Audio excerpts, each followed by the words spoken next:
స్తోత్రాలయ్యా. సంతోషగానాల స్తోత్ర సంపద నీకే చెల్లింతును అన్ని వేళల అనురాగశీలుడా. నీ గుణశీలత వర్ణింపతరమా అనురాగశీలుడా అనుగ్రహపూర్ణుడా. నీ గుణశీలత వర్ణింపతరమా. నా ప్రేమ ప్రపంచము నీవేనయ్యా. నీవు లేని లోకాన నేనుండలేనయ్యా. నా ప్రేమ ప్రపంచము నీవేనయ్యా. నీవు లేని లోకాన నేనుండలేనయ్యా. నా ప్రాణం నా ధ్యానం నీవేనయ్యా. నా ప్రాణం నా ధ్యానం నీవేనయ్యా. నీకే గాన స్తుతి మాలిక. నీ కొరకే ఈ ఘన వేదిక. పాడదా. నీకే గాన స్తుతి మాలిక. నీ కొరకే ఈ ఘన వేదిక. నీతో బలమైన సమమైన వారెవరు లేరే జగమందు. ఎందు వెతికినను నీతి భాస్కరుడా. నా నీతి కిరణం ఏలుతున్నదిగా. నీతి భాస్కరుడా నీ నీతి కిరణం ఈ లోకమంతా ఏలుతున్నదిగా. నా మదిలో మహారాజు నీవేనయ్యా. ఇహ పరమందు నన్నేలు తేజోమయా. నా మదిలో మహారాజు నీవేనయ్యా. ఇహ పరమందు నన్నేలు తేజోమయా. నీ నామం కీర్తించి ఆరాధింతును. నీ నామం కీర్తించి ఆరాధింతును. యేసయ్యా యేసయ్యా యేసయ్యా యేసయ్యా యేసయ్యా యేసయ్యా. యేసయ్యా యేసయ్యా. నిన్నే నిన్నే నే కొలుతునయ్యా. నీవే నీవే నా రాజువయ్యా. నిన్నే నిన్నే నే కొలుతునయ్యా. నీవే నీవే నా రాజువయ్యా. యేసయ్యా యేసయ్యా యేసయ్యా. కొండలలో లోయలలో అడవులలో ఎడారులలో కొండలలో. అందరికీ వచ్చిన పాట ఇది. లోయలలో, అందరూ సంతోషంగా చప్పట్లు కొడుతూ. అడవులలో, ఎడారులలో నన్ను గమనించిన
యేసయ్యా యేసయ్యా యేసయ్యా యేసయ్యా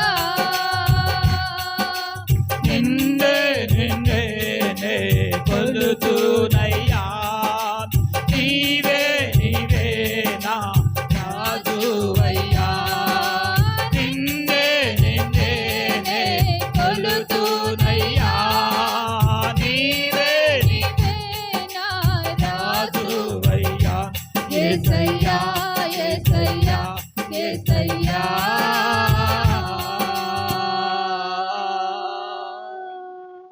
అవునయ్యా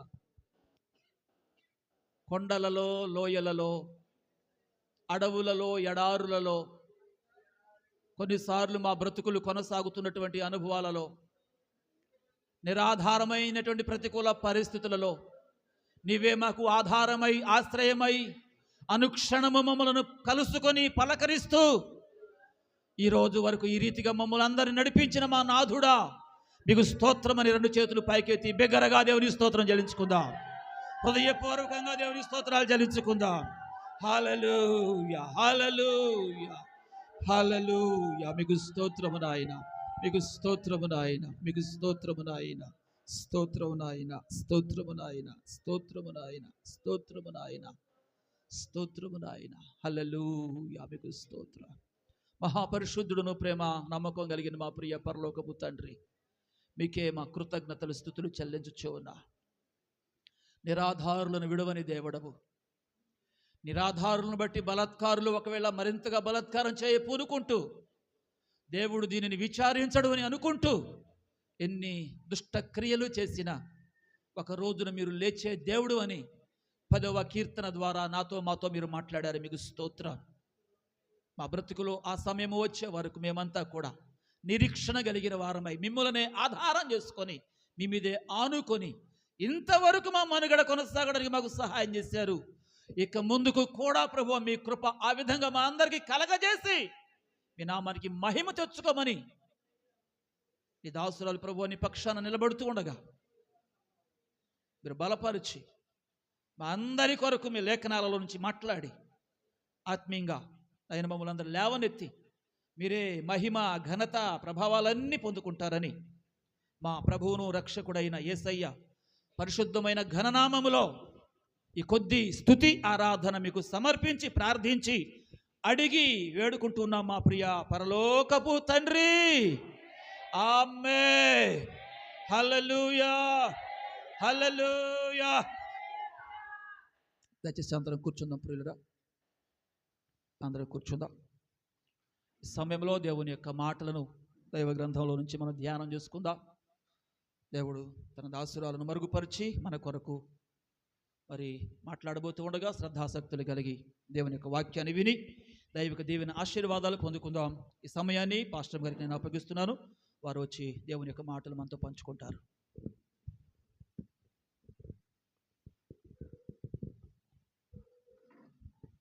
హల్లెలూయా. మన ప్రభువును రక్షకుడైన యేసు నామములో మీ అందరికీ వందనాలండి. అందరికీ వందనాలు. ఇంతవరకు పాటల ద్వారా ఆయనను మహిమపరచి కృతజ్ఞతా స్తోత్రాల ద్వారా ఆయనను ఘనపరిచి మన సమస్త బాధలు సమస్యలు మనకున్న ప్రతి ఆందోళనకరమైన పరిస్థితులన్నీ దేవుని మీద పెట్టి దేవుని పాదాల చెంత మనము వేడుకుంటూ ముందుకు కొనసాగడానికి దేవుడిచ్చిన మహాకృపను బట్టి ఒకసారి మనమందరం రెండు చేతులు ఎత్తి దేవుని స్తోత్రాలు చెల్లించుకుందామా? హల్లెలూయా. ఈ రోజున ఈ మధ్యాహ్న కాల సమయంలో దేవుడు మనకిచ్చిన ఈ కొద్ది సమయాన్ని దేవుని సన్నిధిలో మనం అందరం వినియోగించుకుందాం. అంతేకాదు లేఖన భాగాల్లో నుండి దేవుడు ఏదైతే మనతో మాట్లాడుతున్నాడో ఆ మాటలన్నీ మనం శ్రద్ధగా ఆలకించి తద్వారా దేవుడిచ్చే దీవెన ఆశీర్వాదములు పొందుకోవాలని మిమ్మల్ని బట్టి ప్రార్థిస్తున్నాను. అంతేకాదు దేవుడు తప్పకుండా మీ అందరికీ ఆశీర్వాదాన్ని క్షేమాన్ని అన్నిటినీ నిండార్లుగా అనుగ్రహించునుగాక. ఆమేన్. ఈరోజు లేఖన భాగాల్లో నుండి ఇర్మియా గ్రంథము 31వ అధ్యాయాన్ని 31వ అధ్యాయము 23వ వచనాన్ని మనం ముందు ఉంచుకుందాం. చదువుకునే దానికి ముందు కొన్ని మాటలు మీకు వివరించి చెప్పాలని ప్రభునామం పేరిట సిద్ధపడి ఇక్కడ ఉన్నాం. అయితే చూడండి, ఒకసారి నా వైపు చూడండి. ఇద్దరు నిలబడ్డారు, ఇక్కడ ఇద్దరు నిలబడ్డారు.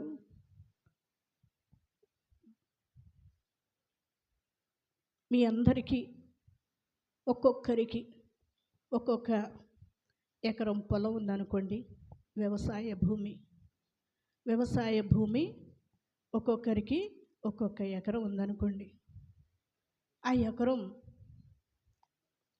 ఎకరం భూమి బాగా పండాలి అనుకుంటున్నారు కదా. పండాలనుకుంటున్నారా?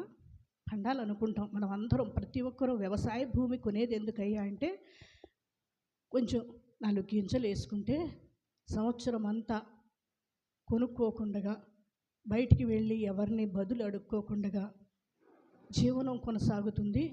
ఎందుకంటే ఈ జానెడు పొట్టను అంటారు కదా, కోటి విద్యలు కూటి కొరకే జానెడు పొట్టను నింపుకోవడానికి కొంచెం బియ్యం అనేది, గింజలు అనేవి ఉంటే మనకు బాగుంటుంది. ఆ సంవత్సరం అంతా తినడానికి తిండి లేని పరిస్థితి లేకుండా మనము ఆశీర్వాదకరంగా తింటాం, కడుపు నింపుకుంటాం అనే ఉద్దేశంతో మనందరికీ ఒక్కొక్క ఎకరం పొలం ఉందనుకోండి. ఆ ఎకరం పొలంలో ఏం నాటాలనుకుంటాం మనం? మనకున్న అలవాట్లేంటో ఇగో మన భారతదేశం మొత్తంలో మన తెలుగు రాష్ట్రాల్లో మాత్రం ఎక్కువ శాతం వరి నాటుకుంటాం.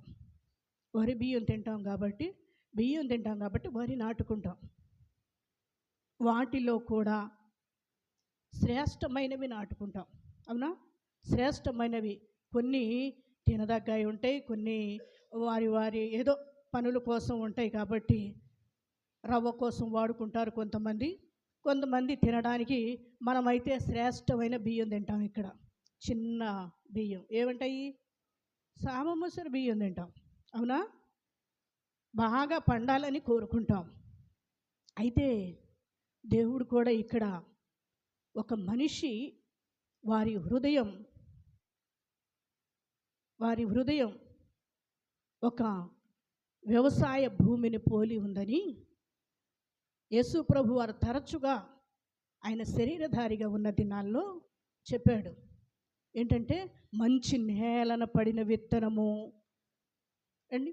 అలాగున మంచి నేలన పడిన విత్తనం ఎలాగో ఫలించద్దో అలాగే వాక్యాన్ని మీ హృదయాల్లో కూడా ఫలింపనీయండి అని చెప్తాడు. వ్యవసాయ భూమి అనగానే బైబిల్లో మనం తెలుసుకునేది ఏంటంటే ఒక మానవుని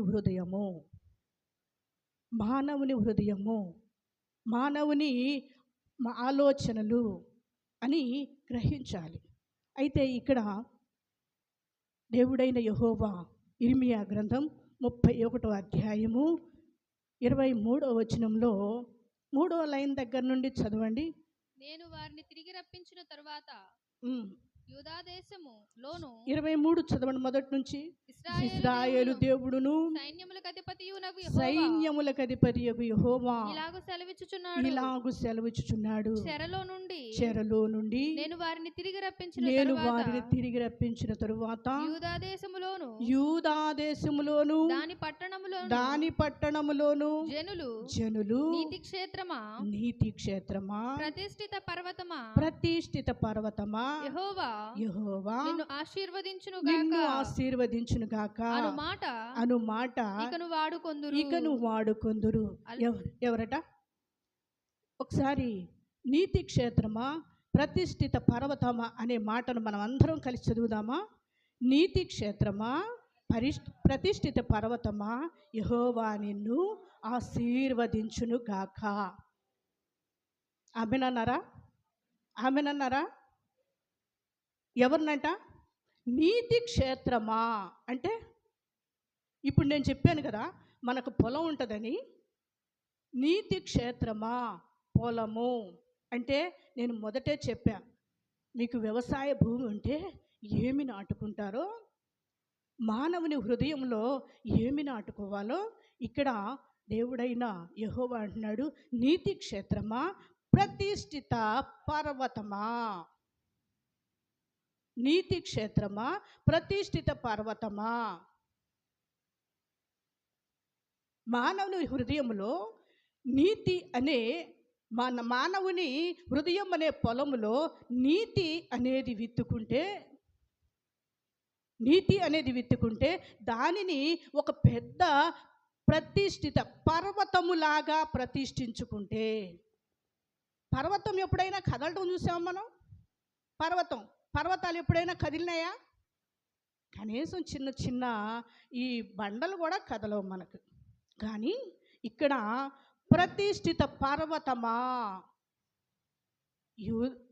యూదా నీతి క్షేత్రమా, ప్రతిష్ఠిత పర్వతమా, ఈ రెండు మనం బాగా గుర్తుపెట్టుకోవాలి. ఎలాగూ నీతి క్షేత్రమా. ఏంటి నీతి? మానవుని హృదయాలకు నీతి ఎక్కడి నుండి వచ్చింది?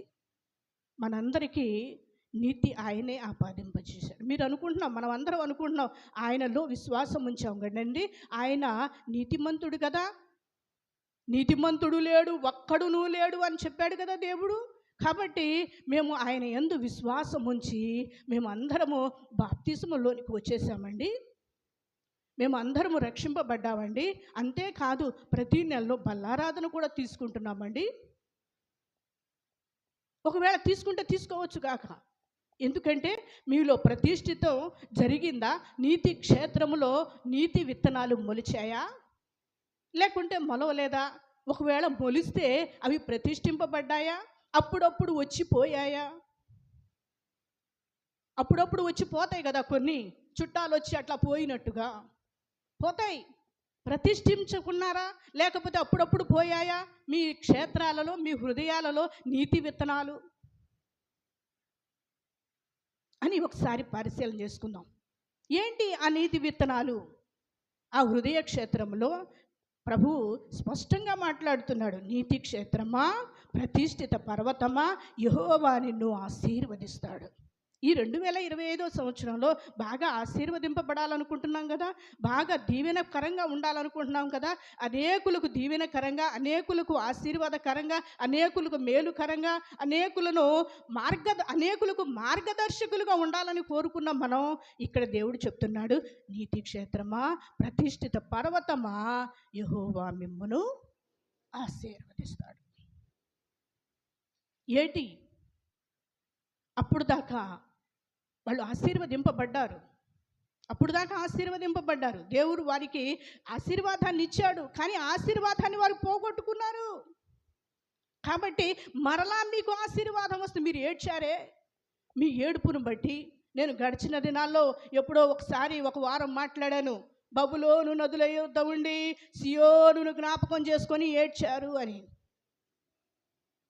కాబట్టి మరలా ఏడ్చిన తర్వాత మరలా దేవుడు అంటున్నాడు, నీతి క్షేత్రమా, ప్రతిష్ఠిత పర్వతమా, మీ పొలంలో నీతి విత్తనాలు మొలపించుకోండి, అప్పుడు దానిని ప్రతిష్ఠించుకోండి. ఒకప్పుడు ముళ్ళ పొదలు, ఒకప్పుడు గచ్చ పొదలు, ఒకప్పుడు శ్రేష్టమైన దానిని నాటుతానని మీరు అనుకోబాకండి. ఏమండి, మీకు ఎకరం పొలం ఉందనుకోండి, మీ ఎకరం పొలంలో బీడుగా వదిలేశారనుకోండి, ఏమైనా ప్రయోజనం ఉందా? దాంట్లో ఏం మొలుస్తాయి? 1 సంవత్సరం బీడుగా వదిలేసేయండి, ఏం జరుగుతుంది? ముళ్ళ పొదలు, గచ్చ పొదలు, పనికిరాని తుంగ, దానికోసం మరి వేరే మందు వేయాలి చావడానికి, అవునా? అదే అవసరమైన గింజలు వేసారనుకోండి, అవసరమైన వరి విత్తనాలు నాటుకున్నారనుకోండి, అవి శ్రేష్టంగా ఉంటాయి, వాటి వలన మన జీవనం కొనసాగుతుంది. కాబట్టి దేవుడు అదే చెప్తున్నాడు, నీతి క్షేత్రమా, ప్రతిష్ఠిత పర్వతమా, యెహోవా నిన్ను ఆశీర్వదించును. ఏంటా నీతి క్షేత్రం? ఏంటా నీతి? ఒకసారి మనం దేవుని వాక్యంలోనికి ముందుకు వెళ్దాం. యాకోబు పత్రిక 2వ అధ్యాయము 23, 24 వచనాలు ఒక్కసారి చదవండి. యాకోబు పత్రిక 2వ అధ్యాయము 23, 24 వచనాలు ఒకసారి చదువుకుందాం మనం అందరం కలిసి. కాబట్టి అబ్రహాము దేవుని నమ్మెను, అబ్రహాము దేవుని నమ్మెను, అది అతనికి నీతిగా ఎంచబడెను అను లేఖనము నెరవేర్చబడెను. మరియు దేవుని స్నేహితుడని అతనికి పేరు కలిగెను. మనుషుడు విశ్వాస మూలమున మాత్రము కాక క్రియల మూలమున నీతిమంతుడని ఎంచబడునని మీరు దీని వలన ఏంటంట అబ్రహాము. కాబట్టి అబ్రహాము దేవుని నమ్మెను, అది అతనికి నీతిగా ఎంచబడెను. దేవుని నమ్మాడంట, అది అతనికి నీతిగా ఎంచబడింది. మీకు కూడా చెప్పాను కదా, మనమందరము ఇంతకుముందు యేసు ప్రభువుని తెలుసుకోని వారము, అన్యులము, ఒక రకంగా విగ్రహారాధికులము. మనకున్న పరిస్థితిని బట్టో, మనకున్న బాధను బట్టో, మనకున్న రోగ పరిస్థితులను బట్టో, దయ్యాలు పీడించడాన్ని బట్టో, ఉన్న సమస్యలను బట్టో, ఇంకా వేరే రకరకాలైన కారణాల ద్వారా మనం యేసును అంగీకరించాం. అయితే అబ్రహాము గురించి తేటగా తెలియజేస్తున్నాడు. ఏమని అంటే, అబ్రహాము దేవుని నమ్మాను, అది అతనికి నీతిగా ఎంచబడెను. దేవుని నమ్మాడు, అది అతనికి నీతిగా ఎంచబడింది. అయితే నీతిగా అంతకుముందు అబ్రహాము ఫ్యామిలీ గురించి మనం చెప్పుకుంటాం. అప్పుడప్పుడు పాస్టర్ గారు చెప్తారు, అబ్రహాము కుటుంబం ఎలాంటిది అంటే, ఆ మెసపోతియాలో అక్కడ ఉన్న పరిస్థితిలో వాళ్ళు విగ్రహారాధన, బొమ్మలు చేసేవాళ్ళని మనకు తెలుసు. కాబట్టి ఆ పరిస్థితి నుంచి విడిపించి దేవుడు పిలిచాడు. ఆదికాండం 12వ అధ్యాయంలో ఇదిగో ఏమంటాడు, నీ దేశము నుండి, నీ తండ్రి ఎంత నుండి, నీ బంధువులు ఎంత నుండి బయటికి రా అని పిలిచాడు. బాగుంది. అది అబ్రహాము దేవుని నమ్మెను, అది అతనికి నీతిగా ఎంచబడెను. దేవుని నమ్మాడు, నీతిగా ఎంచాడు. అయితే చేయవలసింది ఇంకోటి ఉంది. ఆయన ఒకటి చేశాడు. ఏమని? ఆయన ఏం చెప్పాడు? నమ్మాడు. ఒకటి నమ్మడం అంటే అక్కడ ఉండి కూడా, ఎక్కడుండి? ఆ ప్రాంతంలో ఉండి కూడా, కల్దీయుల ఊరను పట్టడంలో ఉండి కూడా నువ్వు బొమ్మలకు చేయడం మానేసేయి అని అంటే, మానేసేస్తే అది విశ్వాసము. ఇక అంతే. మానేయమంటే మానేయటం విశ్వాసం. కానీ ఆయన అంటున్నాడు, మానేయటమే కాదు, ఇదిగో ఇక్కడే నువ్వు ఉండొద్దు, నేను చూపించే దేశానికి పో అన్నాడు. అక్కడి నుంచి బయలుదేరిపోయాడు. అంతే. నేను బయలుదేరమన్నాడు కాబట్టి నువ్వు ఎక్కడికి వెళ్తున్నావు, ఎక్కడికి వెళ్ళమంటావు, అవన్నీ ఏం ప్రశ్నలేమి అడగకుండా బయలుదేరి వెళ్ళు బయటికి అన్నాడు. తీసాడా? బయటికి అడుగు తీసి బయటికి వెళ్ళిపోయాడు. హెబ్రీ పత్రికలో అంటాడు, తానెక్కడికి వెళ్ళవలెనో ఎరుగకనే బయలుదేరాడు. ఎవరైనా వెళ్తారా? అసలు అలా ఎవరైనా వెళ్తారా? ఎరుగక వెళ్ళటం. ఏమండి, ఏ ఊరు వెళ్ళాలో మనం అక్షరాల అన్నీ తెలుసుకొని, ఆ ఊరి పేరేంటో, మనకి ఏదైనా అవసరం ఉంటే ఆ ఊరి పేరేంటో, వాళ్ళ ఫోన్ నెంబర్ ఏంటో మనం తెలుసుకొని అక్కడికి వెళ్తాం. కానీ అబ్రహాము విశ్వాసం ఏంటి? ఎరుగకనే వెళ్ళటం. తాను ఎక్కడికి వెళ్ళాలో కూడా తెలియదు, కానీ బయలుదేరాడు. అది అబ్రహాము నీతి. నీతి అంటే ఒక విషయం చెప్పనా? నీతి అంటే చెప్పినది చెప్పినట్టుగా చేయడం. నీతి అంటే బైబిల్ గ్రంథంలో చెప్పినది చెప్పినట్టుగా, బైబిల్ ఎక్కడ ఏం చెప్తుందో అది చేయడం నీతి. అది చేయడం నీతి.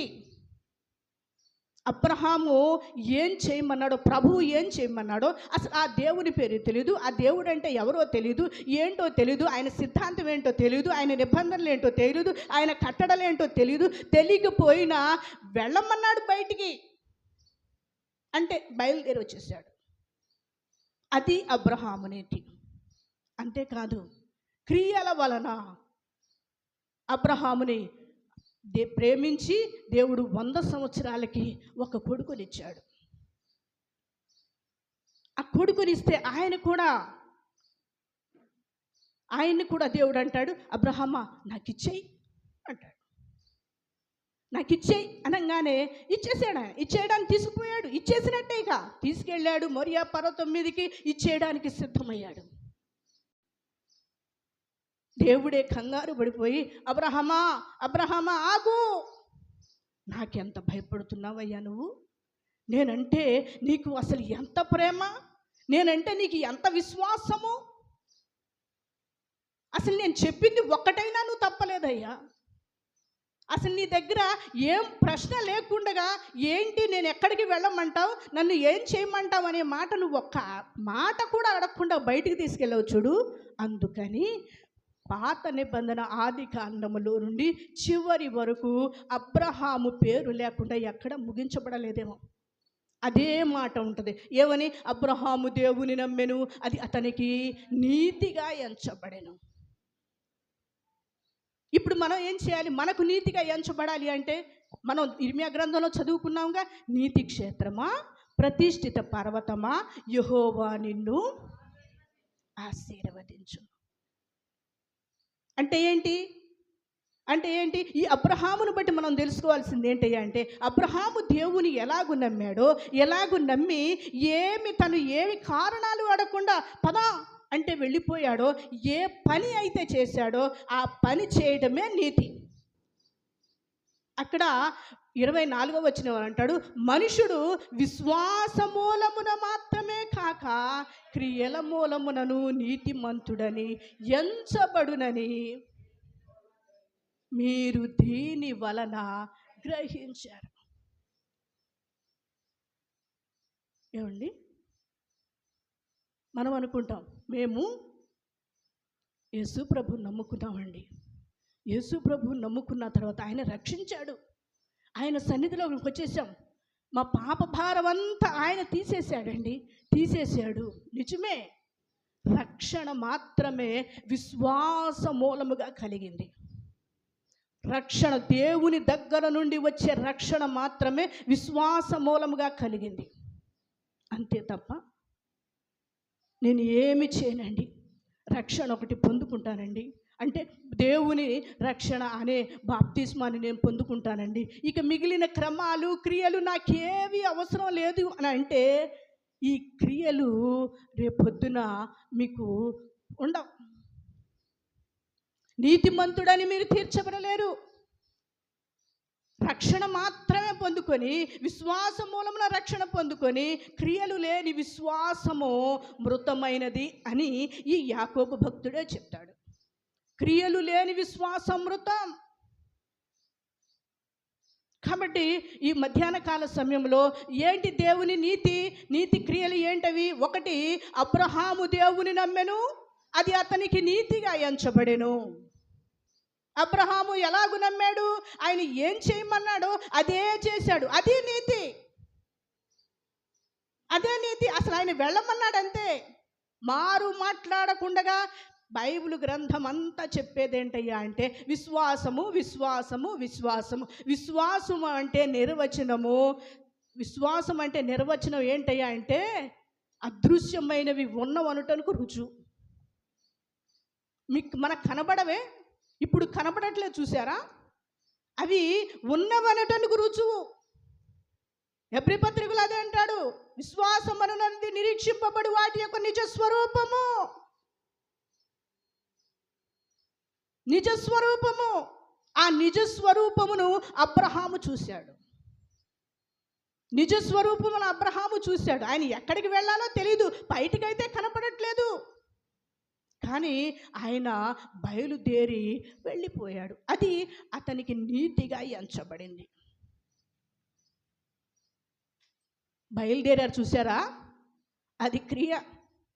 సర్వసామాన్యమైన పని కాదు, అది సర్వసామాన్యమైన పని కాదు. ఆ కల్దీయుల ఊరను పట్టణం నుంచి తన స్వజనాన్ని విడిచిపెట్టి, అందరినీ విడిచిపెట్టి, అది విశ్వాసం. ఎక్కడికి వెళ్ళాలో తెలీదు, ఏం చేస్తాడో తెలీదు, అక్కడ ఏమి ఇస్తాడో తెలీదు, అక్కడ ఎవరుంటారో తెలీదు. ఈ రోజుల్లాగా బాగా టెక్నాలజీ వచ్చిన రోజులు కాదు కదా. ఉన్నాయా? అప్పుడు అంత క్లాసికల్, ఇప్పుడు అంత జనం ఎలా ఉన్నారు, అప్పుడు అలా ఉన్నాయా? లేవు. కాబట్టి ఆది కాండం మొదలుకొని చివరి అధ్యాయాల వరకు అబ్రహాము దేవుని నమ్మెను, అది అతనికి నీతిగా ఎంచబడేది. నీతి అంటే ఏంటి చెప్పుకున్నాం మనం? చెప్పింది చేయడమే, అదే నీతి. బైబిల్ గ్రంథంలోనైనా ప్రభు ఏం చెప్పాడో అవన్నీ చెప్పింది చేయడమే. మరొకటి లోబడటం. విశ్వాసము అంటే లోబడటం. విశ్వాసులకు తండ్రి అని ఉంది కదా, లోబడటం ఏంటి? లోబడటం అంటే ఏంటి? విశ్వాసులకు తండ్రి అని ఊరకే అయ్యాడు అనుకుంటున్నారా అబ్రహాం గారు? ఒక్కడై ఉన్న కుమారుని తీసుకెళ్ళి మోరియా పర్వతం మీదకి అర్పించు, నేను నిన్ను గొప్ప జనంగా చేస్తా. అసలు ఏ విశ్వాసం అండి? ఒక్కడై ఉన్న కుమారుని తీసుకెళ్ళి అర్పించమంటాం ఏంటి? నిన్ను గొప్ప జనముగా చేశాను అని ఆశీర్వదించడం ఏంటండి? అసలు ఎంత విచిత్రంగా ఉంది ఇది! నమ్మశక్యమా? అదే నమ్మటం అబ్రహాము గొప్పతనం. అందుకే విశ్వాసులకు తండ్రి అబ్రహాం. దేవుని నమ్మెను, అది అతనికి నీతిగా ఎంచబడెను. ఆధారం లేనప్పుడే. ఏంటి నీతి అంటే? చెప్పాలి, చెప్పింది చేయడమే. అబ్రహాము విషయంలో అది స్పష్టంగా నెరవేర్చబడింది అని యాకోబు పత్రికలో వ్రాయబడింది. ఇంకా నీతి కార్యాలు ఏంటి? తొందరగా మీకు ముందుకు వెళ్ళిపోతాను. కీర్తన 106వ కీర్తన 23వ వచనాన్ని ఒక్కసారి మనం అందరం కలిసి చదువుకుందామా? అప్పుడు ఆయన, నేను వారిని నశింపచేసేదనను. 106వ కీర్తన 31వ వచనం. నిత్యము తరములన్నిటను అతనికి ఆ పని నీతిగా ఎంచబడెను. వినండి, చదివారా? అందరు చదువుకున్నారా? అందరు చదివారా? ఏంటంట? నిత్యము తరములన్నిటను అతనికి ఆ పని నీతిగా ఎంచబడెను. ఏ పని? ఎవరు? ఏ పని ఎవరు? ఒకసారి ఆలోచన చేసుకోండి. ఏ పని ఎవరు? మనం ఏ పని ఎవరు అంటే ఒకసారి మనం సంఖ్యాకాండంలోనికి వెళ్ళాలి. సంఖ్యాకాండము 25వ అధ్యాయము.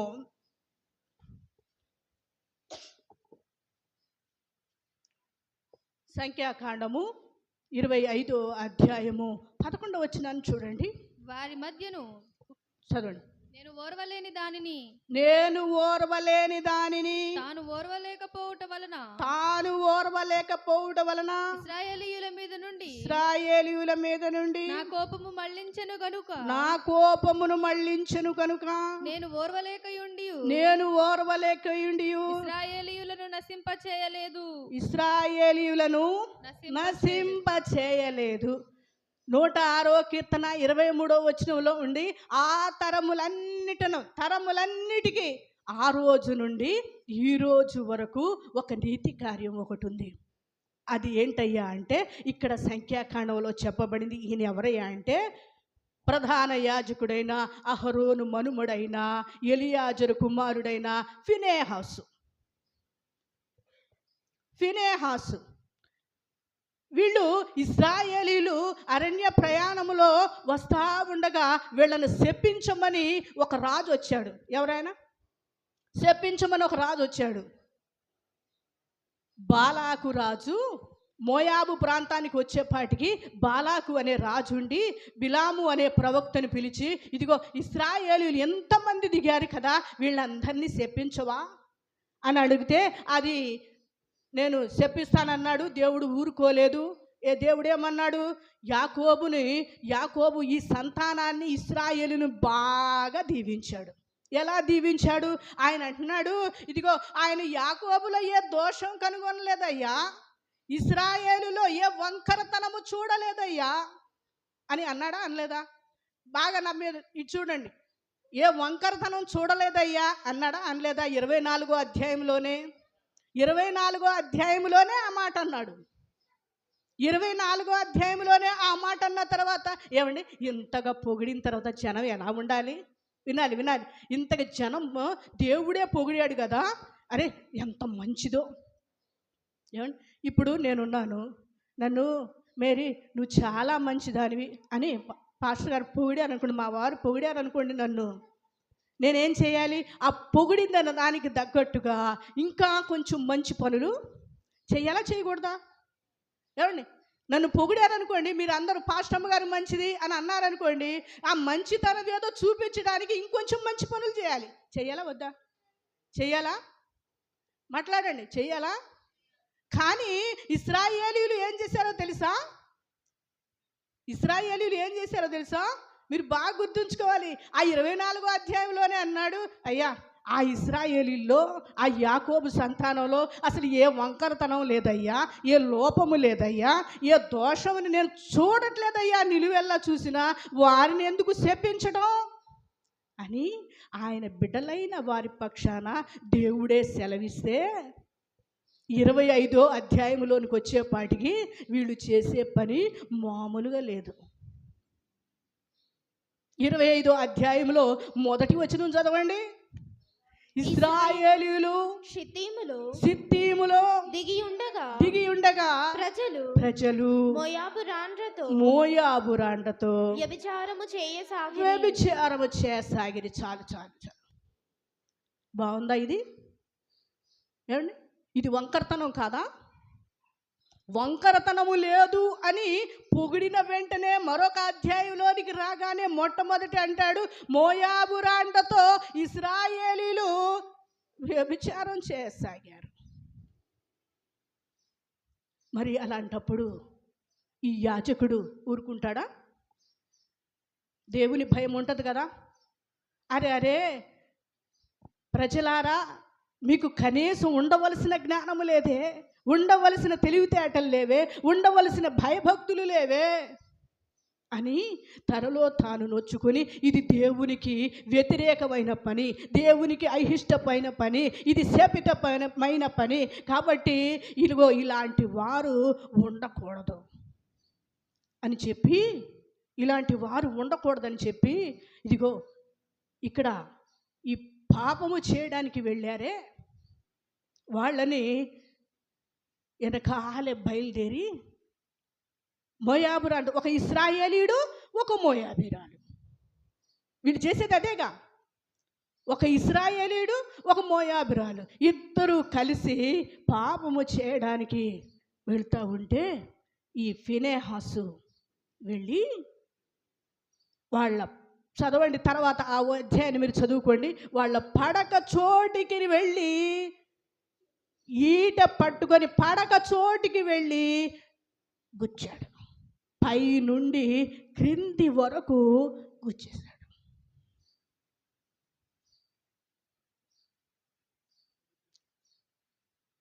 పొడిచేశాడు, అయిపోయింది. ఇద్దరు ఒకే చోట, ఈట ఎంత బారుందో కదా, ఇద్దరు పడక చోటికి వెళ్ళి గుచ్చి పడేశాడు. అది నేలలోనికి కూడా వెళ్ళిపోయి ఉంటుంది. ఇదిగో ఆ పని చేశాడు చూసావా? ఆ పని చేసిన ఈ ఫినెహాసుని గురించి కీర్తన గ్రంథంలో వ్రాయబడి ఉంది. ఏమని?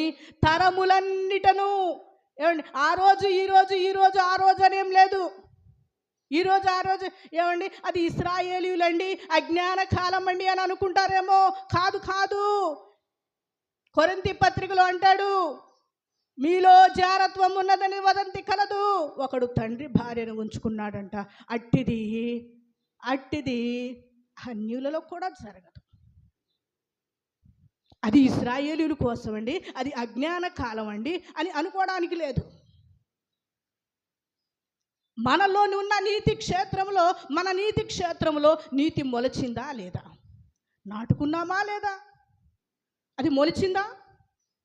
అబ్రహాము దేవుని నమ్మెను, అది అతనికి నీతిగా ఎంచబడెను. ఆ నీతి మన హృదయంలో, మన క్షేత్రంలో మొలిచిందా? ఇదిగో ఫినెహాసు చేసిన పరిహారము, ఫినెహాసు చేసిన పని ఆ తరములన్నిటను అతనికి నీతిగా ఎంచబడింది. కాబట్టి ఆ తరములన్నిటను ఎంచబడిన ఆ నీతి మన హృదయాలలో మొలిచిందా? ఎందుకు? దేవుడు దేనిని ఓర్వలేదో, దేవుడు దేనిని సహించలేదో, దేవుడు దేనిని ఇష్టపడలేదో, దేవుడికి ఏది వద్దో, దుష్టత్వమును చూచి ఆనందించు దేవుడు కాదనుంది కదా, ఏది వద్దో ఫినెహాసు కూడా అది అవసరం లేదు. కాబట్టి అదే నిత్యమైన నీతి మనలో కూడా మొలిస్తే దేవునికి ఒకసారి స్తోత్రం చెప్పండి. హల్లెలూయా. అదే నీతి, తరములన్నిటను ఉన్న నీతి మన హృదయాలలో కూడా మొలచునుగాక. ఎందుకంటే దేవుడు ఓర్చుకోలేదు దానిని, దేవుడు సహించలేదు, దేవుడు చూసి ఊరుకుండలేదు. దేవుడు శరీరధారిగా ఉన్న దినాల్లో కూడా పాపాత్మురాలైన స్త్రీని దగ్గరకు తీసుకొస్తే అందరూ రాళ్ళేయడానికి పూనుకున్నారు. అందరూ రాళ్ళేయడానికి పూనుకుంటే రాళ్ళు రువ్వడానికి పరిగెత్తుకొని తీసుకొచ్చారు ఆయన దగ్గరికి. తీసుకొని వస్తే ప్రభు అన్నాడు, ఏదో రాసుకుంటున్నాడట కింద, ఏదో రాసుకుంటున్నాడు. ఆయన రాసుకుంటా ఉంటే ఆయన చూసి పైకి చూశాడు. ఏంటి అని అంటే, ఇదిగో యేసు ప్రభువా, మోషే ధర్మశాస్త్ర ప్రకారం పాపములో పట్టబడిన ఈ స్త్రీని రాళ్లతో కొట్టి చంపమని ఉంది కదా, మరి నువ్వేం చెప్తావు అని అంటే ఆయన అన్నాడు, ఇదిగో అవును, ధర్మశాస్త్రము ఎరిగిన యేసే కాబట్టి, ఆయనే కదా కాబట్టి ఆయన అన్నాడు, నిజమే, పాపము లేనివాడు మీలో ఎవరైనా ఉంటే మొదటగా రాయి వేయండి. అసలు యేసు వేయచ్చు, కానీ యేసు కరుణామయుడు కదా, శిక్షించడుగా త్వరగా. ఆయన శిక్షించడానికి ఒక సమయం ఉంది, ఆ సమయం దాకా ఎవరిని శిక్షించడు. ఆయన కరుణామయుడు కదా, వచ్చాడు కదా భూమి మీదకి మనల్ని అందరినీ కరుణించడానికి. ఏ పరిస్థితి మన హృదయాలను పరీక్షించి చూడడానికి. ఈ నీతి క్షేత్రంలో నీతి మొలచిందా, అది ఫలిస్తుందా, అది పెరిగిందా, అది ప్రతిష్టంగా ఉందా, అప్పుడప్పుడు నీతి కార్యాలు చేసి అప్పుడప్పుడు బయటికి వెళ్ళి దుష్టత్వము చెడు క్రియలు చేస్తున్నామా అని దేవుడు పరీక్షించి చూస్తున్నాడు. కాబట్టి ఆయన వెంటనే శిక్షించడు. అదే అట్టని కృప విస్తరింపవలనని పాపమందు నిలిచి ఉందుమా. దేవుడు ఏం చేయట్లేదని, కృప ఉన్నదని, కృపలో ఆ కార్యాలు ఉన్నాయని, కృపలో దేవుడు మనల్ని చూసి చూడనట్టు ఉంటున్నాడని పాపమందు నిలిచి ఉంటామా? అలా నిలిచి ఉంటే కష్టం. దేవుడు వస్తున్నాడు. నీతి కార్యం మొలిచిందా? అందుకే ప్రభు అన్నాడు, మీరు బాగా ఆశీర్వదింపబడాలనుకుంటున్నారా? మీరు బాగా దీవించబడాలనుకుంటున్నారా? అయితే మీ దీవెన ఎప్పటికీ నిలిచి ఉండాలంటే ఇదిగో ఈ రకమైన మీరు కలిగి ఉండండి. ఏది? నీతి క్షేత్రములాగా నిలిచి ఉండండి. మీ హృదయాలలో నీతిని మొలవనివ్వండి, దానిని ప్రతిష్ఠ చేసుకోండి. అంటే పర్వతములాగా ప్రతిష్ఠ చేయండి. కదలింపబడదు. ఏమండి, విశ్వాసులలో విశ్వాసము అప్పుడప్పుడు ఏంటంట, నేతి బీరకాయలో నెయ్యి ఎంత ఉందో, పాలకూరలో పాలు ఎంత ఉన్నాయో, విశ్వాసులలో చెప్పండి విశ్వాసులలో విశ్వాసము కూడా అట్లా ఉండకూడదు. నీతి అంటే నీతే. అబ్రహాము దేవుని నమ్మిన వారి అతనికి నీతిగా ఎంచబడెను. కాబట్టి ఫినెహాసు చేసిన పరిహారము తరములన్నిటినను, ఒక తరము కాదు, ఆ రోజు మొదలుకొని ఈ రోజు వరకు తరములన్నిటిను దేవుడు ఏది ఓర్చుకోలేదో, దేవునికి ఏది ఇష్టము లేదో మనకు కూడా ఇష్టముగా ఉండకూడదు అని కీర్తనాకారుడు రాసి చూశాడు. దేవుడు ఇష్టపడుతున్నాడు. ఈరోజు విశ్వాసులమని మనం చెప్పుకుంటున్నాం. మనం దేవుడు చెప్పినట్టే చేసి ఫినెహాసు లాంటి మనస్తత్వమే కలిగి ఉన్నామా? చెడును ఆయన చెయ్యడు, చేసేవారిని కూడా చూసి సహించడు, ఓర్చుకోడు. దేవుడి మనస్సు ఫినెహాసుకు తెలుసు. కాబట్టి అలాంటి దేవుని మనస్సు ఎరిగిన వారమేమైనా మనం?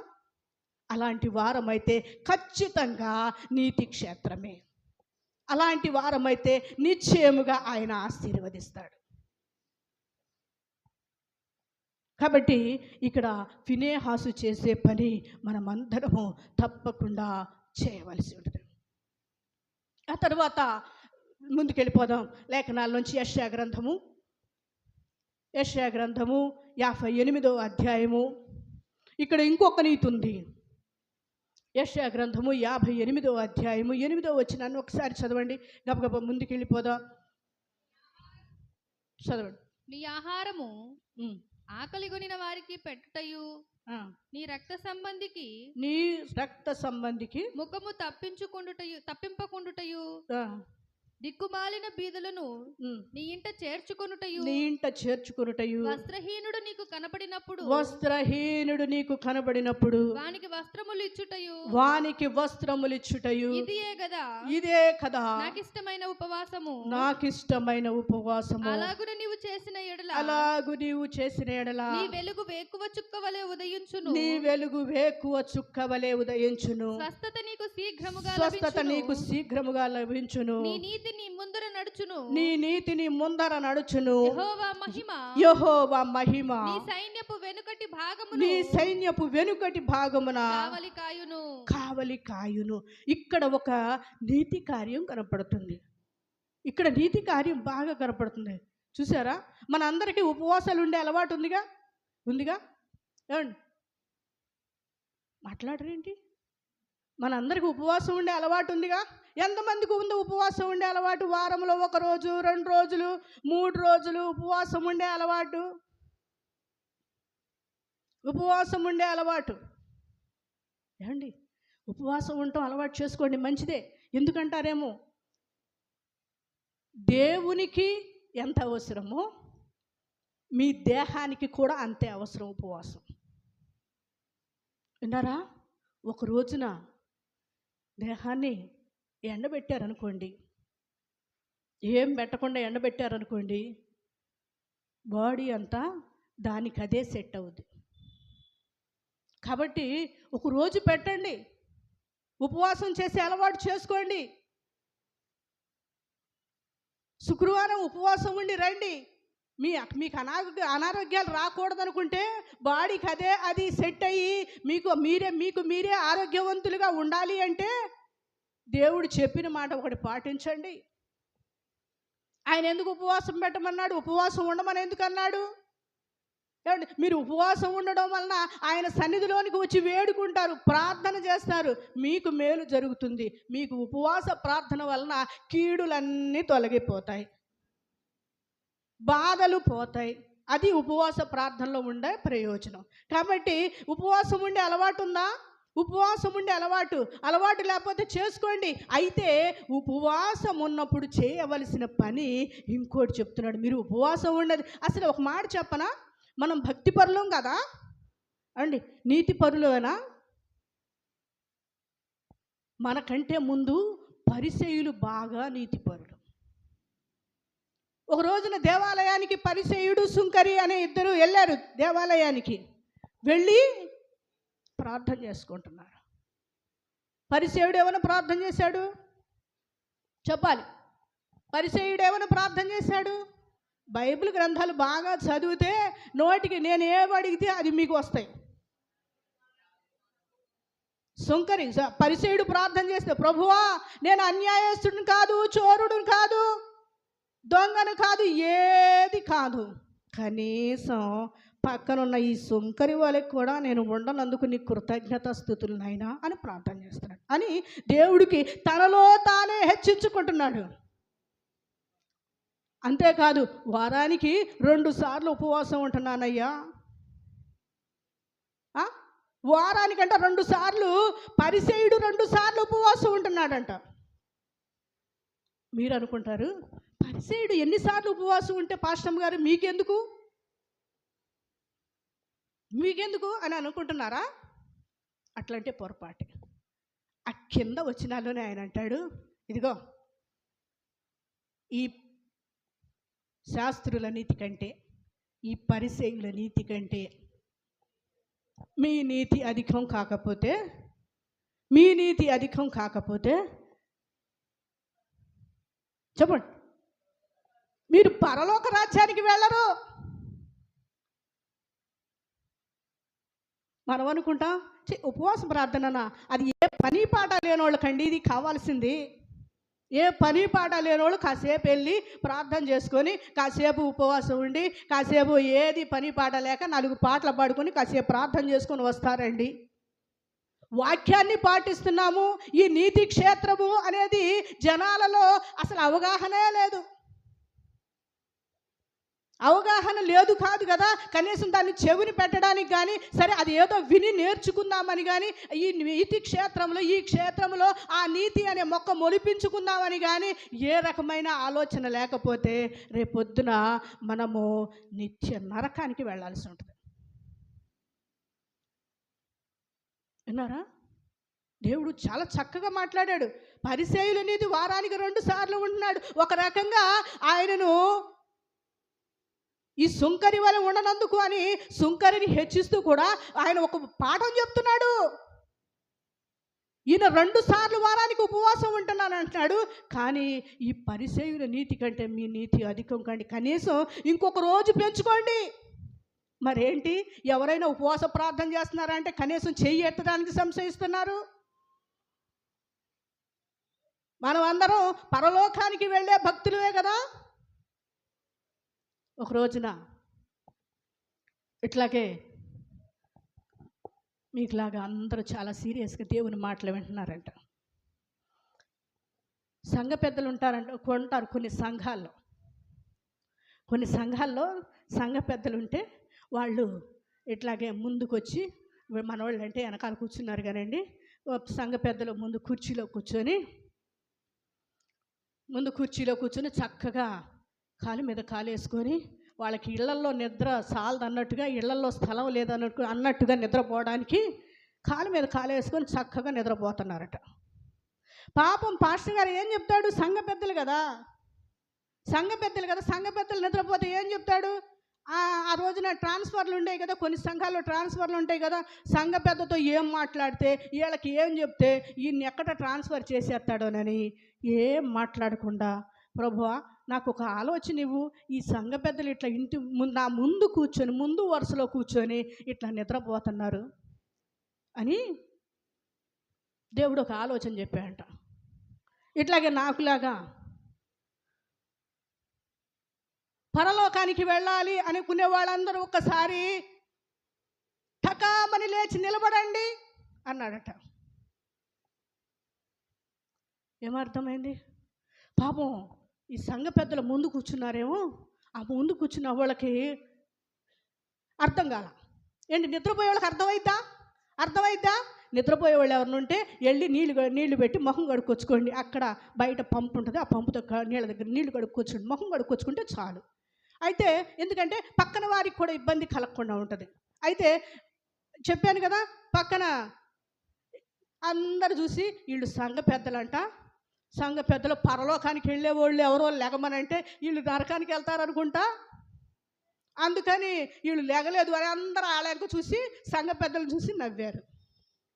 ఈసారి వాళ్ళు అనుకున్నారు సిగ్గుపడతారు కదా, అందుకని ఈసారి వాళ్ళు ఏమనుకున్నారంటే, ఈసారి ఖచ్చితంగా పాస్టర్ గారు ఏం చెప్తే అది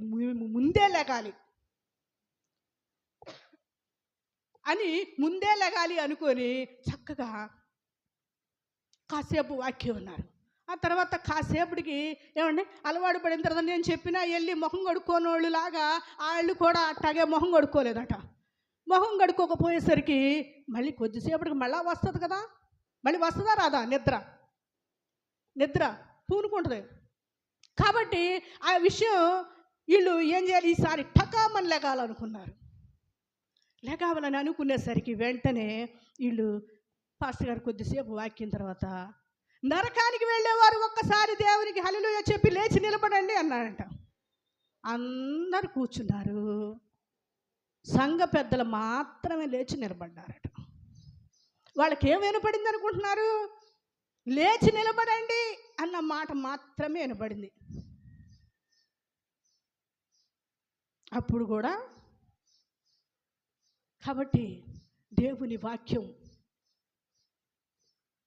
ఎంత శ్రద్ధగా వింటే అంత పరలోకానికి వారసులం అవుతాం. వినుట వల్లనే కదండి విశ్వాసం.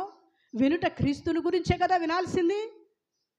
ఏమండి, ఏమీ వినకుండా ఏం పట్టించుకోకుండా మీ పనుల్లో మీరు ఉంటే దేవుని వాక్యం ఇక్కడ విత్తబడడం ద్వారా వృధా అయిపోతాయి. త్రోవ ప్రక్కన, ముళ్ళ పొదల్లో, రాతి నేలన అలా పడినవై అయిపోతాయి. అవి ఏం ఫలించవు.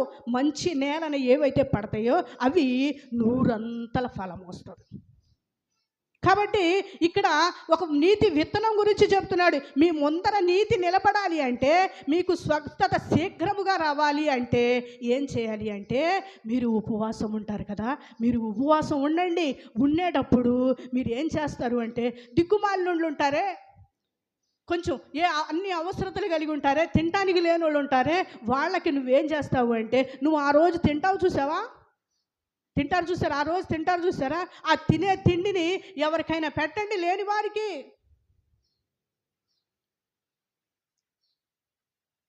మీరు తినే తిండి మీరు మానేస్తారే, మీరు మానేసిన ఆ పట్టెడు మెతుకుల మందో ఇంకా కొన్ని వేసి మీకు దాతృత్వం ఉంటే వేరే వారికి పెట్టండి, లేని వారికి పెట్టండి, వారి ఆకలి తీర్చండి. అది నాకు ఉపవాసం. మీరు చేయండి ఆ పని.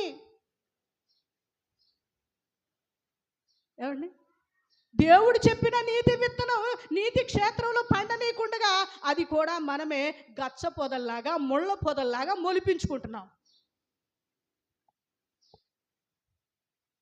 ముళ్ళ పొదల్లాగా మొలిపించుకుంటున్నాం. ఏం చేయాలి? అంత మెతుకులు లేని వారికి ఇవ్వండి. అది దిక్కుమాలిన దరిద్రులను నీ ఇంట చేర్చుకొనుటయు. వస్త్రహీనుడు కనబడితే ఎప్పుడైనా వస్త్రాలు ఇస్తే అది కదా నాకు ఉపవాసం, అది కదా నాకు ఉపవాసం. నాకు ఏమండి, ఉపవాసం ఉంటే నాకు బలహీనత వస్తుంది, ఉపవాసం ఉంటే నేను లేవలేను, నాకు చేత కాదు అని మీరు ఇళ్లలో పడుకునే దానికంటే మీరు ఉపవాసం ఉండిన దాని మందో తీసుకెళ్ళి లేని వారికి ఎవరికన్నా ఇచ్చి మీ దేవుని సన్నిధిలో మీరు ప్రార్థన చేస్తే స్వస్థత శీఘ్రముగా వస్తుంది. స్వస్థత శీఘ్రముగా వస్తుందండి. ఉపవాసం ఉండడం ద్వారా మీరు బలహీనలు ఎవరు? ఒక పూట తినకపోవడం ద్వారా బలహీనలు ఎవరు? మీ నీతి కార్యం అక్కడ కనపడితే మీకు స్వస్థత శీఘ్రముగా వస్తుంది. అంతేకాదు, అది మీకు కావలి కాయును. సైన్యపు వెనుకటి భాగమున దేవుడు కావలి కాస్తాడు. ఎందుకు వస్తుంది అనారోగ్యం? ఎందుకంటే ఈ పని మనం చేయం కాబట్టి. ఈ పని మనం చేయం కాబట్టి ఈ పని మనం చేసి మనం ఏం చేయాలి అంటే, ఈ నీతిని మన హృదయంలో మొలిచిందా ఇక నుంచి మనం, ప్రభువా నేను ఉపవాసం ఉంటాను నాయన, నేను ఉపవాసం ఉండే నేను ఆ రోజున తినే అన్నము వస్త్రము ఏదైనా దిక్కుమాలినోళ్ళకి, అవసరతలు ఉన్నవారికి ఇస్తాను ప్రభువా అని అనుకునేవారు దేవునికి ఒకసారి దేవునికి స్తోత్రాలు చెప్పండి.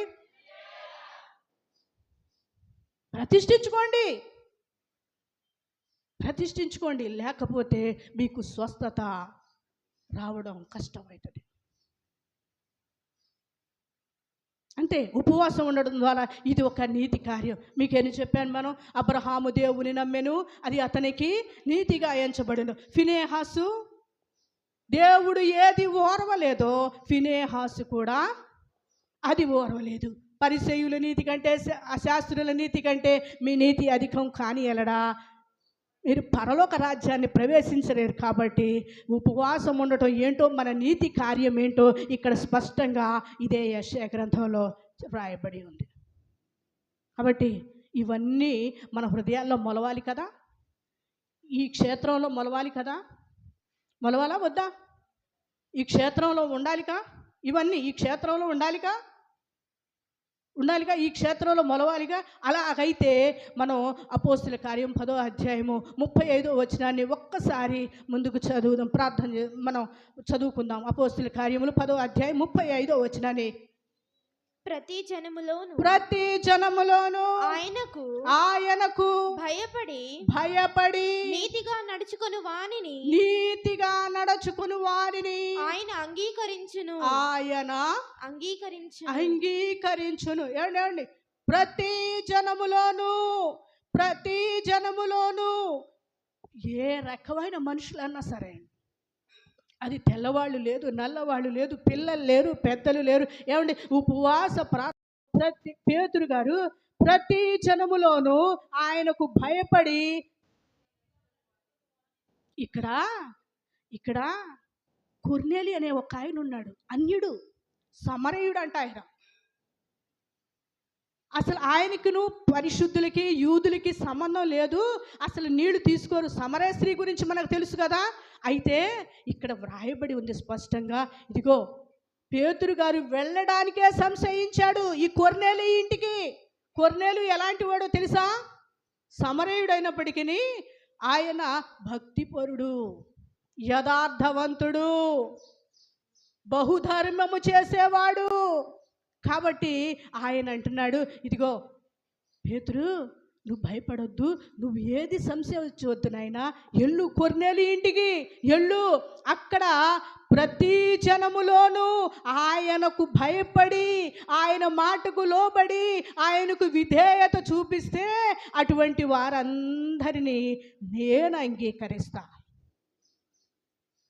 ఆయన హృదయంలో ఆల్రెడీ భయభక్తులు ఉన్నాయి.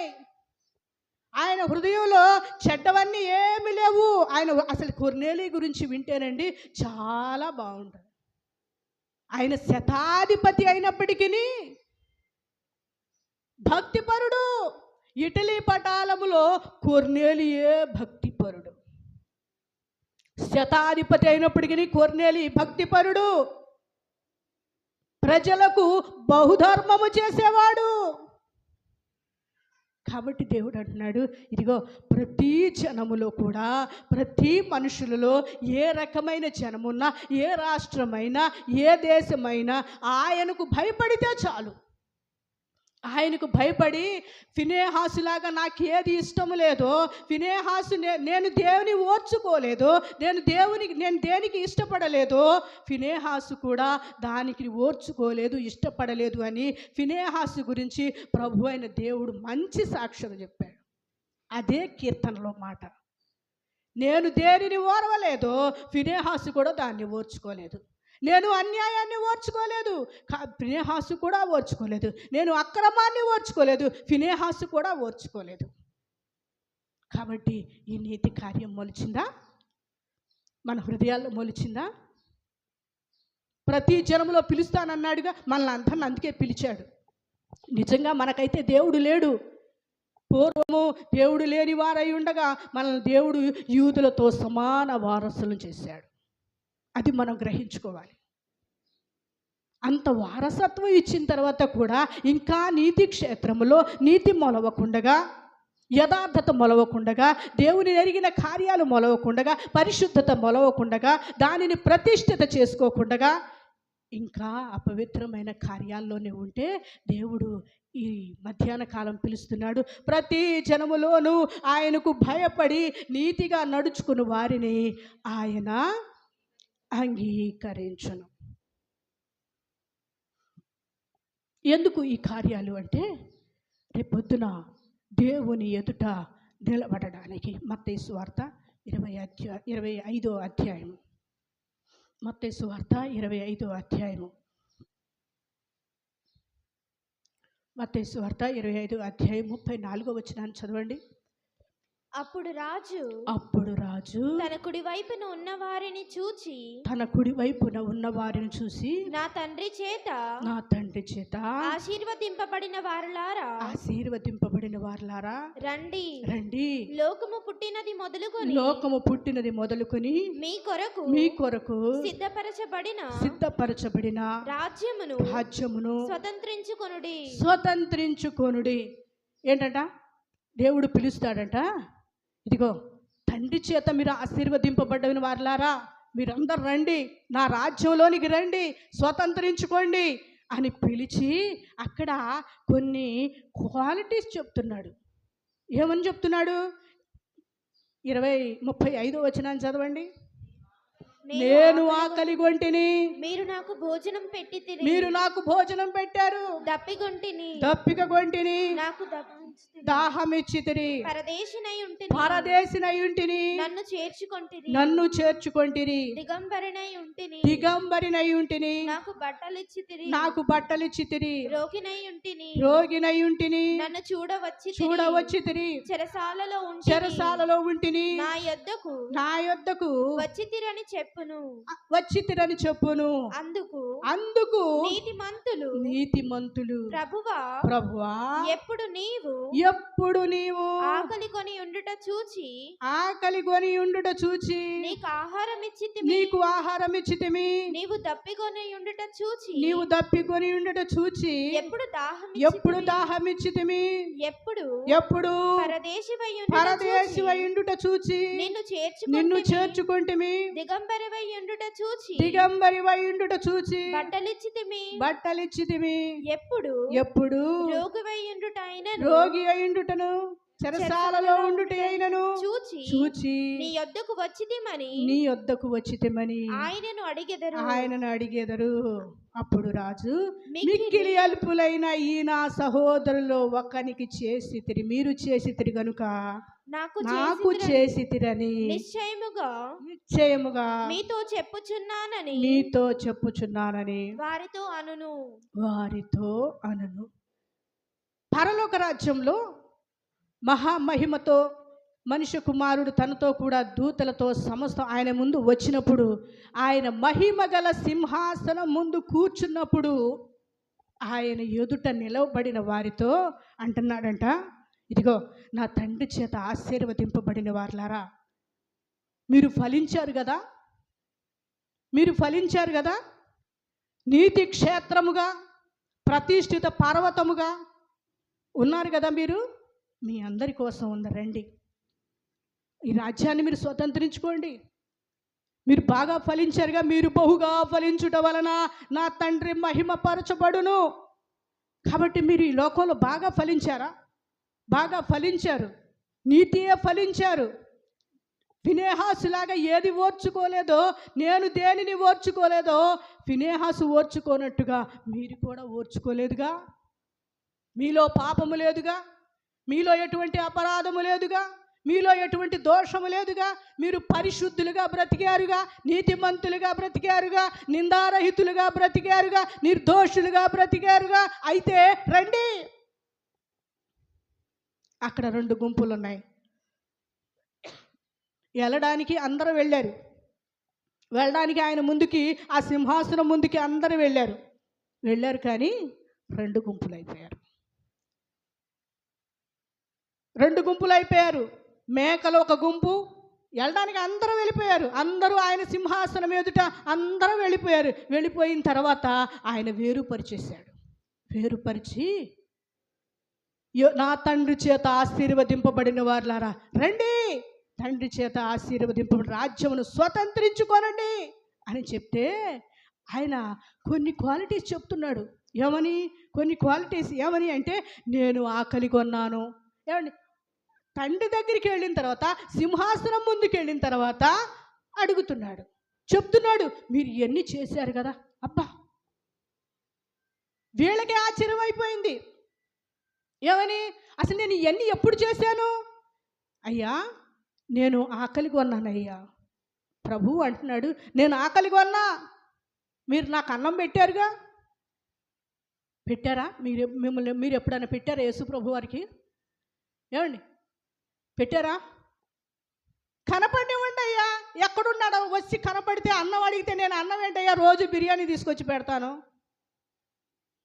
అంటారా? పెడతాం. కానీ ఇప్పుడు మీకు ఆ ఛాన్స్ లేదు, మనకు ఆ ఛాన్స్ లేదు. ఆయన దిగొచ్చి సాక్షాత్తు పూర్వపు భక్తుల్లాగా దిగొచ్చి మిమ్మల్ని అడగడం. మీ ఎదుట కొంతమందిని పెట్టారు, మీకు లెక్కలేదే? మీకు అసలు వాళ్ళంటే ఏమాత్రం ఖాతరు చేయరే? మీరు ఏమాత్రం ఖాతరు చేయరే? అసలు మీరు కనీసం ఈ చెవుతో విని ఈ చెవుతో వదిలిపెడతారే? వాళ్ళని పెట్టా మీ ముందు వాళ్ళని పెట్టా. ఈ నా సహోదరులలో మిక్కిలి అల్పులైన వాకరికి ఒకళ్ళకు చేస్తే నాకు చేసినట్లే. చేశారా? చేస్తున్నారా?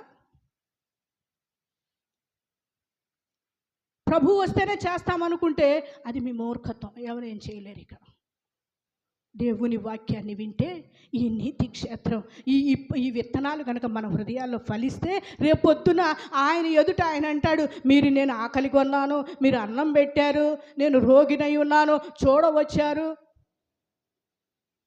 ఎప్పుడైనా నేను ఇందాక చెప్పింది అదే, మీరు ఎప్పుడైనా మీ ఇళ్ళ ముందు ఎవరైనా అమ్మా ఇంత భోజనం పెట్టండి అంటే పెట్టారా? మీరు తింటాం మానేసి వాళ్ళకి పెట్టండి. లేకపోతే శుక్రవారం మీరు తినే బియ్యం, మీరు తినే కూరక కానుకలన్నీ తీసుకురండి. అనాథ బిడ్డలు బర్నబాస్ గారి దగ్గర ఉన్నారు, వాళ్ళకి తీసుకెళ్ళి పెడుతున్నాం. గత కొన్ని సంవత్సరాలుగా పెడుతున్నాం, ఇంకా పెడతాం. ఆ పని చేయండి, అప్పుడు మీకు స్వస్థత వస్తుంది, శీఘ్రంగా వస్తుంది. దేవుడు రేపొద్దున మీరు అన్నం పెట్టారు నాకు అని మీకు చెప్తాడు.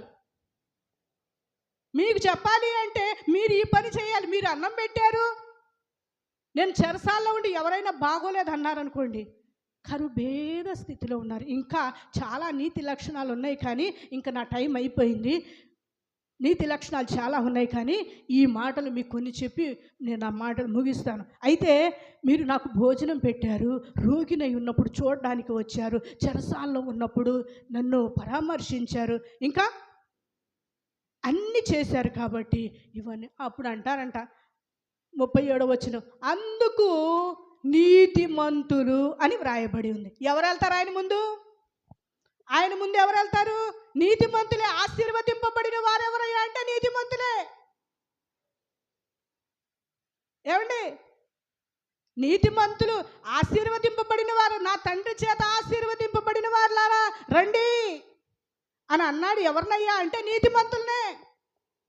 అందుకు నీతిమంతులు, ప్రభువా నీకు అన్నం ఎప్పుడు పెట్టావు, నువ్వు ఎప్పుడు రోగివై ఉన్నావు, నువ్వు చెరసాల్లో ఎప్పుడు ఉన్నావు, నువ్వు దాహముతో ఎప్పుడు ఉన్నావు అని అడుగుతున్నారు. రేపొద్దున మనమందరం భక్తి చేసేది ఎందుకు? ఆయన ఎదుట నిలబడ్డానికేనా? ఆశీర్వాదం కావాలిగా, ఆశీర్వాదం కావాలిగా. ఇంకా ఒక్క మాటను మీ ముందుకు తీసుకొచ్చి ప్రకటన గ్రంథం 19వ అధ్యాయము 8వ వచనాన్ని ఒక్కసారి చదివి మనము ముందుకెళ్ళిపోదాం. ప్రకటన గ్రంథం 19వ అధ్యాయము, మరియు ఆమె ధరించుకొనుటకు ప్రకాశములను నిర్మలములనైనా సన్నపు నార బట్టలు ఆమెకి ఇయ్యబడెను. అవి పరిశుద్ధుల నీతి క్రియలు. పరిశుద్ధుల నీతి క్రియలు. నీతి క్రియలు. చూడండి చూడండి చూడండి, మీరు చదివారా? మీరు చదువుకున్నారా? ఏమండి, ఆయన ఎదుటికి వెళ్తాం మనం, సంఘమై సార్వత్రిక సంఘముతో కలిసి మనము కూడా అక్కడికి వెళ్తాం చూసారా? ఆయన ముందుకు వెళ్తాం చూసారా? ఆయన ముందుకు వెళ్ళినప్పుడు వాళ్ళంట కొన్ని వస్త్రాలు ఇస్తారంట మనకి, కొన్ని వస్త్రాలు. ఏమండి, సంఘంగా సిద్ధపడిన తర్వాత పెండ్లి కుమార్తెల వలె పెండ్లి భార్యగా అలంకరించబడడానికి కొన్ని వస్త్రాలు ఉన్నాయంట. ఏంటా వస్త్రాలు? ఏంటా వస్త్రాలు? అవే పరిశుద్ధుల నీతి క్రియలు. ఏమండి, ఒకసారి వినండి, ఇక్కడసారి వినండి. ఇక్కడ 10,000 రూపాయలు కోట్ వేసుకున్నా, 20,000 రూపాయలు షూట్ వేసుకున్నా, 1,00,000 రూపాయలు షూట్ వేసుకున్నా,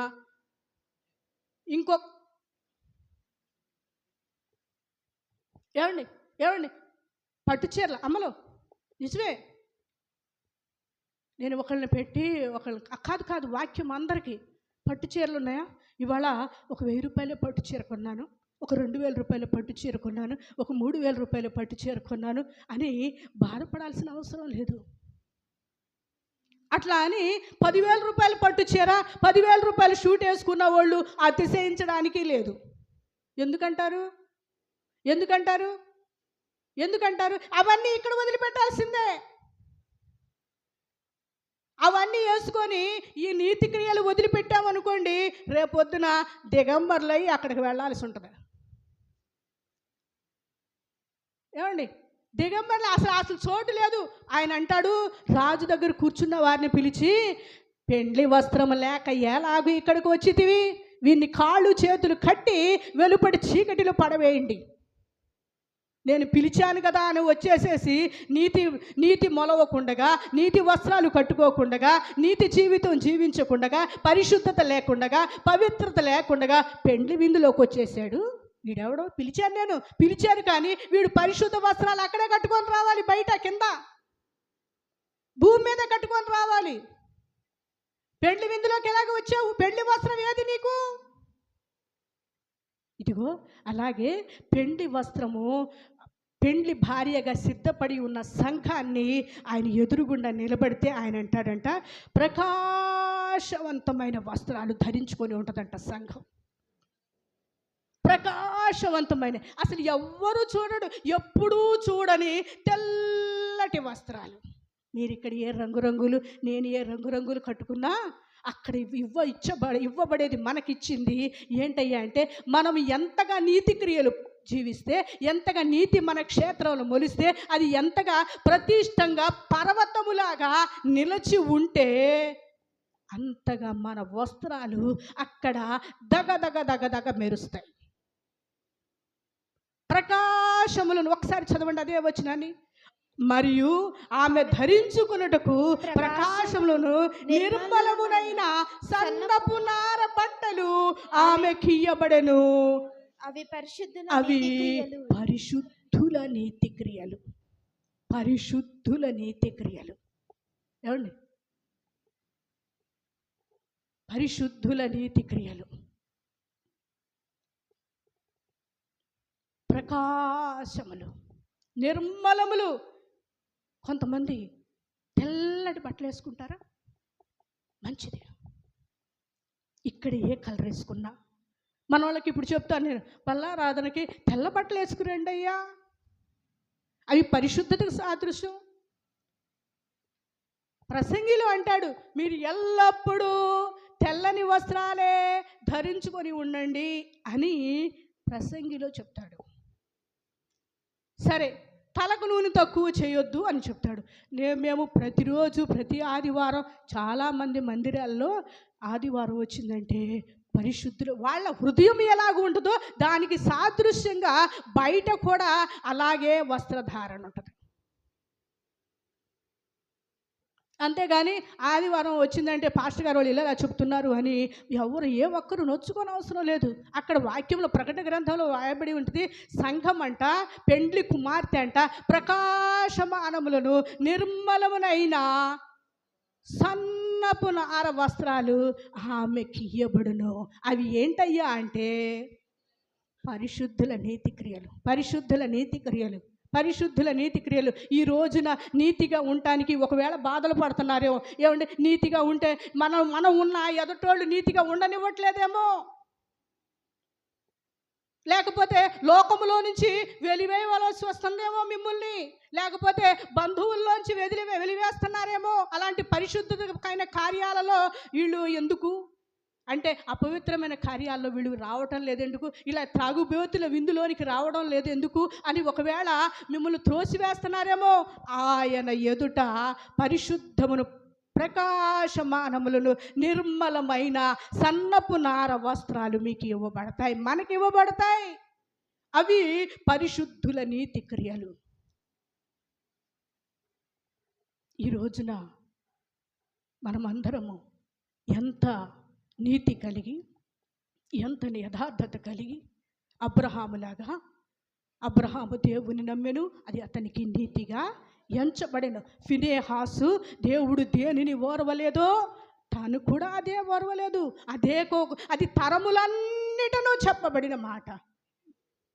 తరములన్నిటిలో నీతి కావాలి. ఆ నీతి తరములన్నిటిలో కావాలి. ఆ రోజునే కాదు, ఈ రోజున కూడా ఆ నీతి కావాల్సిందే జనానికి. ఏమండి? ఎందుకంటే వాయు వరుసలు లేవు. ఆ మధ్య ఎంత నీచమైన యూట్యూబ్లో ఎంత అదేదో రాష్ట్రంలోనంట, అది చెప్పొచ్చు చెప్పకూడదు, అదేదో రాష్ట్రంలోనంట కుక్కతో వాడు ఏం చేస్తున్నాడు, పాపం చేస్తున్నాడు. రైల్వే స్టేషన్లో పట్టుకున్నారు. వాడు యూట్యూబ్ అది ఫోన్లో వీడియో బంధించి చూపిస్తున్నాడు. ఈ నీతి కార్యం తరములన్నిట కావాల్సిందే.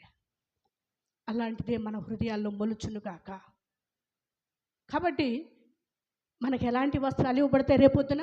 రేపొద్దున ఆయన ముందుకెళ్ళినప్పుడు ఆయన ఆశీర్వదింపబడిన వారులారా అని పిలుస్తాడా? ఎవరిని? నీతిమంతుల్ని కదా పిలిచేది. ఆ పిలిచిన వారికి ఏమిస్తాడు ఆయన? ప్రకాశమానములను, నిర్మలమైన సన్నపు నార వస్త్రాలు వాళ్ళకి ఇవ్వబడతాయి, నాకు ఇవ్వబడతాయి. కాబట్టి ప్రభువా,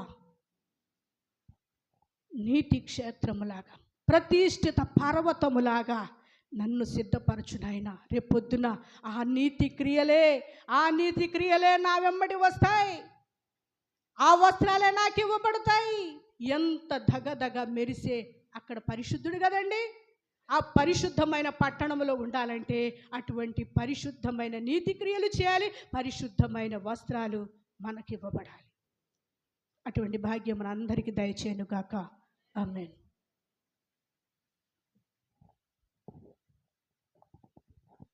దేవునికి స్తోత్రం. హల్లెలూయా.